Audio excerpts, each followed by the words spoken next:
How do you know when you really know something? Knowing factual information is not the same thing as knowing something deeply. You don't just know something because you've heard it before or because you've memorized it even. I would pose that knowing something is about knowing deeply. Maybe you've read a book or you've heard a quote, but do you really know it? Is that idea a stranger to you, or have you actually lived with it for a while? Have you embodied it? Have you tried it on? Have you donned it like a pair of clothing? See, I think that knowing something is having a relationship with knowledge. If knowledge is power, how powerful is that knowledge if you don't actually live by it? We all know that climate change is going on, and yet, how many of us have changed the way we live because of it? Have you actually gotten to know the nuances, the intricacies of climate change? I'm just using that as an example. We could talk about anything. But I think really at the bedrock, at the foundation of this conversation is the difference between data and knowledge and information and wisdom. And I see these things actually as a ladder. Try this on, for example. I've got some numbers here. 72, 85, 63. That's raw input. That's data. And all of that is meaningless until it's interpreted. And then it becomes information. So for example, as we organize those numbers, patterns emerge. It may be transmitted in a way that is communicable and meaningful, right? So perhaps 72, 85, and 63, these are today's temperatures, the low and the high, and then perhaps the average or the middle of the day, right? This information becomes internalized and it influences thought or behavior.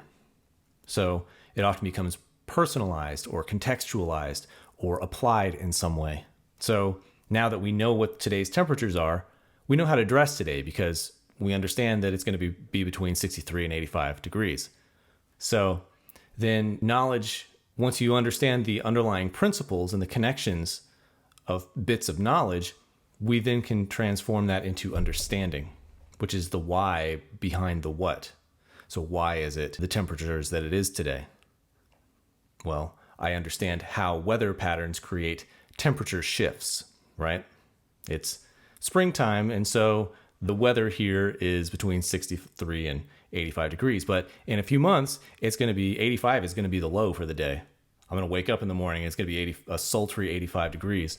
And so then understanding can become wisdom once it is applied judiciously and it's guided by values and empathy and lived experience. So then you know when to stay home or when to slow down, when to hydrate, when to check on others in extreme weather, right? In the summer months where I live, it's important to get your AC checked every couple of years because it just gets so hot, right? And if you have elderly in your life, you need to check on them fairly often because they like it warm and it gets super hot here and it can be dangerous inside their own homes.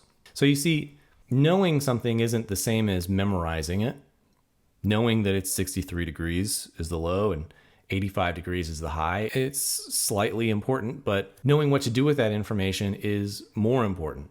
How we relate to information changes us. And borrowing knowledge is not the same as embodying knowledge. So let me give you an example on that one. I can borrow someone's expertise to sound credible, right? To increase my authority in how I appear to others. Here's the example.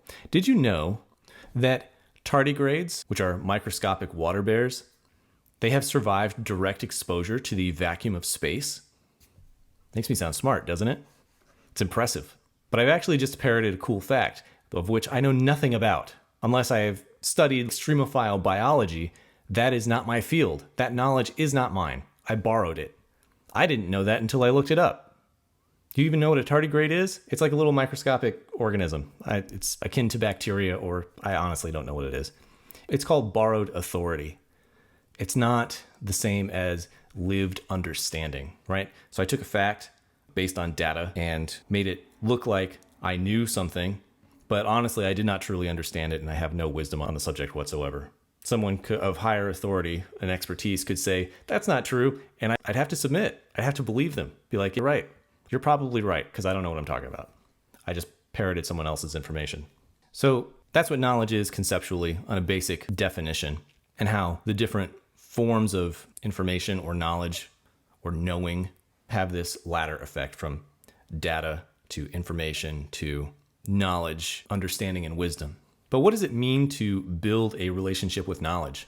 If you think about knowledge as a relationship, like people that we relate to, is this piece of knowledge that you're considering a stranger, or is it an acquaintance, or is it a close friend? How long have you been sitting with this idea? Where did you meet this idea? Has it challenged you? Has it changed you? Has it guided you?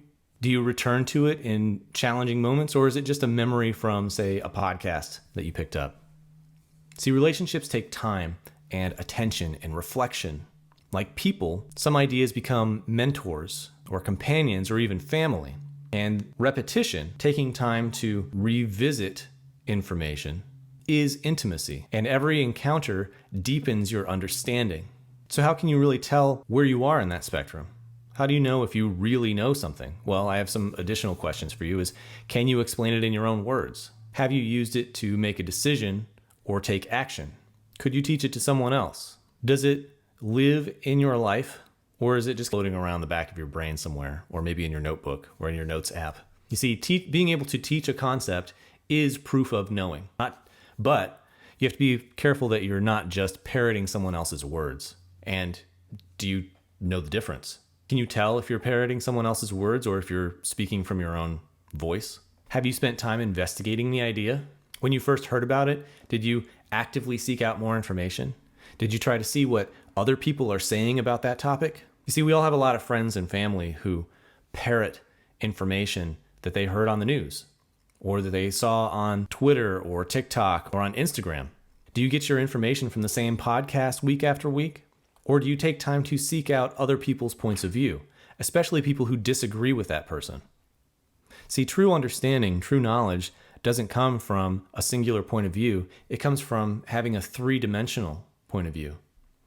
So that's why when I hear something controversial or something that I don't really know a whole lot about, I don't form an initial opinion about it, unless I've heard from at least 3 points of view. But I also check the credibility of those points of view. Because again, if you can't explain it in your own words, you're probably just regurgitating someone else's talking points. And if you only have one person's point of view, you've only got that one set of talking points. You have to be able to compare one person's set of talking points with another and then a third. And hell, I even sometimes go as many as 5 or 6 or 10. It's just a matter of finding a nuanced perspective and then being able to explain it to someone else. That teaching is proof of knowing. And if you can apply the information, even better, because that's real digestion.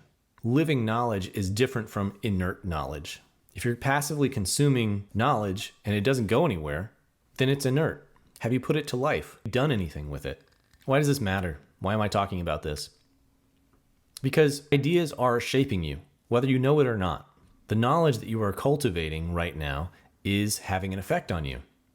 And this is true for any media that you consume, whether it's fictional or non-fictional, whether it's news or just whatever you're streaming on Netflix. The things you watch shape your brain.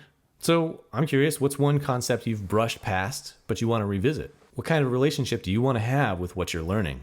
You see, if knowledge is a relationship, then your mind is the place where those relationships reside. And that's a place that can be cultivated, it can be shaped, or it can be neglected. In the next video, we're going to map the terrain of knowledge. I see knowledge as a terrain. It's a place where you can go and explore and discover. But I won't get ahead of myself. We'll get into that in the next video. So until then, what's one idea that you think that you know, but you want to get to know better? So drop that in the comments. I'd love to hear what you say. And if you like this video, like, subscribe, comment, and share. It really helps others find the channel where you can explore more ideas on learning and growth. And if you'd like to know more about my work, you can check out explore.mykajabi.com for my free resources and join my mailing list. Links in the description. Remember, better learning doesn't come from more answers. It comes from better questions. Thanks for watching.